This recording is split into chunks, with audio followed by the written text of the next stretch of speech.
Alright, this video is about fear and power. How the government uses fear to gain power and control.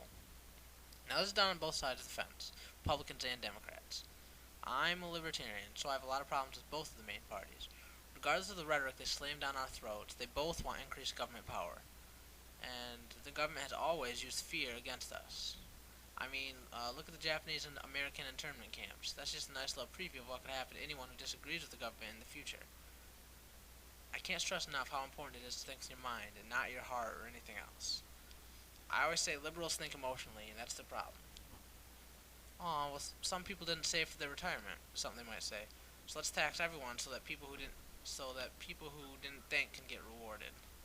Of course, these systems never work in the end, and they always go bankrupt. But because your emotions don't think long term.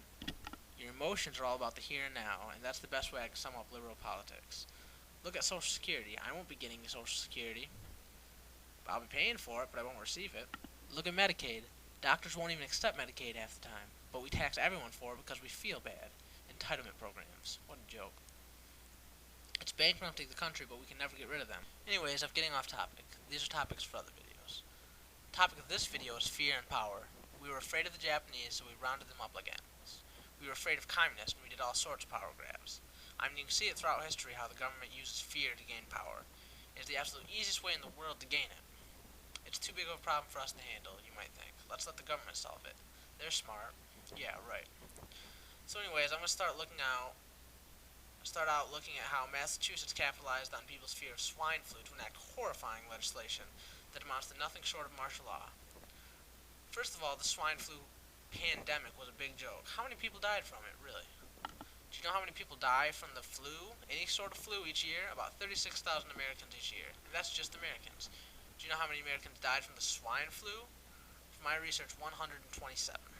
I mean, I don't see what makes this so much worse than any other flu, let alone elevated to the status that the media made it. As I said, it's all about fear, and the Massachusetts government capitalized on that fear.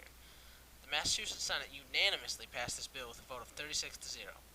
This bill specifically mandates a few things. For one, you are forced to permit entry into an investigation of your home. You are required to allow the decontamination and evacuation of your home or business and wait until they clear you to re-enter. They are allowed to decontaminate or destroy anything they see fit. They can restrict or prohibit the assembly of people. And they have the right to forcibly transfer management and supervision of a healthcare facility, as well as force them to open their doors and be run in a particular way. They have the right to basically control the movement of people in their possessions. They have the right to take any vaccine or medicine necessary within the area so that they might see necessary to respond to this so-called emergency. And the National Guard and police and all that have the right to enforce all this stuff.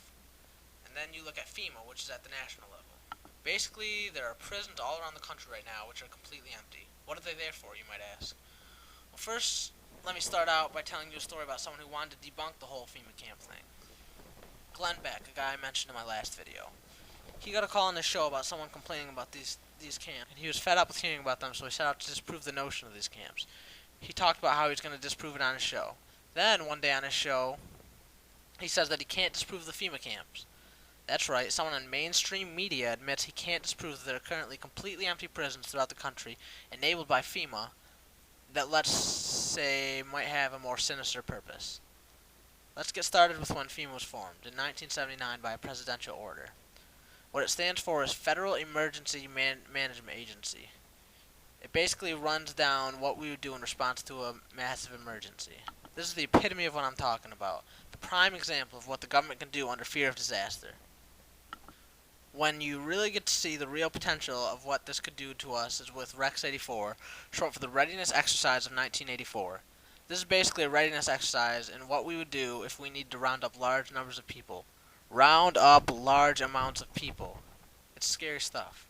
It was originally done under the question of what we would do should there be a mass exodus of illegal immigrants to come over the Mexican border. Anyways, under the Bush administration, these camps were built, and you won't even believe the executive orders that were put into place under FEMA.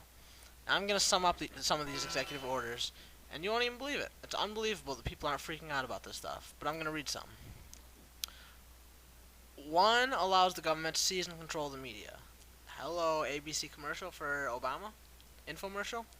I mean, come on, not to get off topic here for a second, but For those of you who don't know, ABC was given unprecedented access into the White House, even devoting a whole day into covering his health care plan.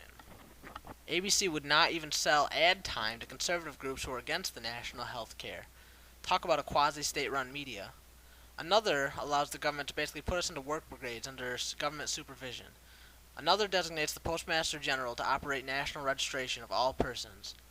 Another allows the Housing and Finance Authority to relocate communities, build houses with public funds, force people out of areas, and establish new locations for populations. That's right, literally control where we live. Mass population movements. Insane. Okay, I'm not going to read all of these. I'll give a link to it in the info bar. But there's one interesting bit about the government controlling wages. And that's already happening before there's any state of emergency. Look at the situation where the government annulled all those contracts. We're not even in a state of emergency yet, and the government is already taking control of that stuff. They own car companies. We have car czars. But anyways, this stuff basically gives government total power in times of emergency. Oh, and one more fun fact I just have to mention. The president can declare this at any time, and Congress can't review the declaration for 6 months. Think how scared the majority of the population is of terrorism. Think how scared the majority of the population is of the economic crisis. Think how easy it would be for the government to call a state of emergency. California's already done it, and it seems we're trying to model California at a federal level right now. So anyways, I basically said my bit. Don't fear anything, because when you're afraid, you naturally give the government more power. And when government has power, good things never come from it. And you think it's bad now, look at how bad things could get with the legislation that's really in effect right now. Total statism, total martial law. Anyways, do your homework. It's scary the stuff they have in the books already, right now.